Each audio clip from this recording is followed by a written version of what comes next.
Hey, what's up everyone? This is Jdog here in Jdog'S DVD Dungeon. Decided I'd bring you guys a little special treat. Since I did a review for Miss 45, it went fairly well. Thought I'd do another review for another movie. And this time I'm doing my second favorite movie of all time. This is going to be George Romero's 1985 classic, Day of the Dead, the darkest day of horror the world has ever known. Great movie. Can't say enough about this movie. It's probably been one of my favorites my whole life, so watched it a ton. Anyway, like this movie stars Laurie Cardell as Dr. Sarah Bowman. We got Terry Alexander, he plays John, aka Flyboy, in this movie. Got Joe Pilato with his infamous role as Captain Rhodes. It's a classic role. If you've ever seen this movie, you know what I'm talking about. You got Jarlath Conroy, he plays Billy McDermott, like the radio guy. Richard Liberty is Dr. Logan. And of course, who can forget Howard Sherman's classic portrayal of Bub, the zombie. Yeah, you got guys like Greg Nicotero from KMB Effects. He plays Private Johnson. You have one of his partners, Howard Berger. He plays one of the zombies in the cave that John shoots when they're making their escape. So yeah, it's got a good cast. I know a lot of people say the acting's a little over the top, but I don't know. I think it really works considering the situation that these people are put in and everything. I think they, like the way they portrayed their characters is pretty accurate to how it would all be actually. Anyway, back to the movie. Like the score, excellent music on the movie, done by John Harrison and Jim Blazer. I don't know. I just got the MP3s the other day from a buddy of mine and been listening to them. I don't know, great music. This is released on July 19th, 1985. Had a running time of 102 minutes. I don't know, it was done on quite a small budget, like $3.5 million. It's too bad Romero couldn't have done what he really wanted to do. Like, if any of you have ever had a chance to read this is the script from the original Day of the Dead. Like what Romero originally envisioned. A lot different from the finished product that he actually ended up shooting, because he wanted something like, I think it was like $6 million or something to shoot what he wanted to do in this script.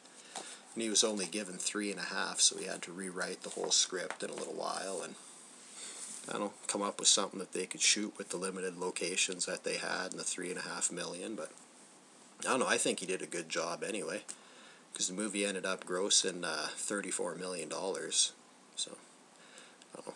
It's not a bad return on $3.5 million. I don't know what they were thinking. They should have just give good old George the full 6. Hey, he could have given us something epic. Because, yeah, I can't say enough about this original script, though. Like, I don't know. If anyone likes to read, check it out. It's a couple hundred pages, but well worth your time. Like, I've read it numerous times. I don't know. I really wish that Romero would get a chance to do that, because it's an excellent script. But anyway, I got a few copies of this movie, like the one I showed before. This is my Video Treasures VHS copy. It's the one I used to rent all the time when I was a kid, so it's cool to have that. I got this Anchor Bay release from '04. It's a pretty good one. It's got a few special features. It's got like audio commentaries with Savini, Romero, Cletus Anderson, Laurie Cardell. Then it's got like a fan commentary with Roger Avery, pardon me. He did Killing Zoe, and he had Savini come and do the effects for that movie as well, so it's kind of cool to hear his take on the whole thing. Then I got this one here. If you're a real fan of the film, I suggest you track this one down, this Anchor Bay release from '03, I think it is. This is a 2-disc. You can see you got Bub on the cover. Little Velcro. Opens up. Got Dr. Tongue there. There's Dr. Logan looking all crazy. Yeah. You open it up, like it's got a little booklet here with some write-ups on the movie, some cool art. Cool little write-up, nice little special feature done by a buddy of mine, Michael Felcher, when he worked for Anchor Bay. Now he has his own company, Red Shirt Pictures, but did some great work on the special features on this. Did some work on the second disc. You got your 2 discs in there. Okay, cool. You take the discs out and You got the zombies in the background. That's a disc 2 one. And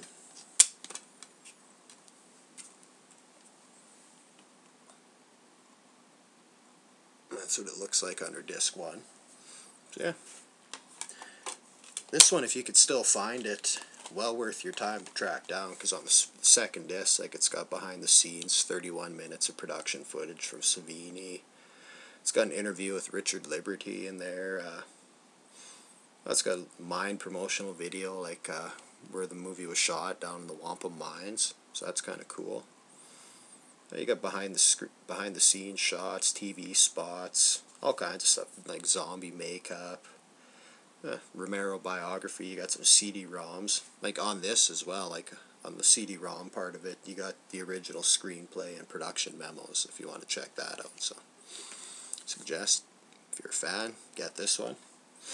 But anyway, I'm going to get into the review of this now. I've got enough of the background and everything and different releases of it. So, but this movie, it starts out like the helicopter, it's coming into a, like, this is shot in Florida, so I can't remember what city it was, but they're coming in, they're, like, you got John, the helicopter pilot, Flyboy, and you got McDermott, he's the radio guy, and Miguel, that's Sarah's old man, yeah, and Sarah, and they're out looking for other survivors and stuff. They're combing the countryside, flying around, and they got a bullhorn, they get out, like, Miguel starts hollering, like, if you ever seen the movie, it's classic when he's like, "Hello, anybody out there?" And like there's dead silence.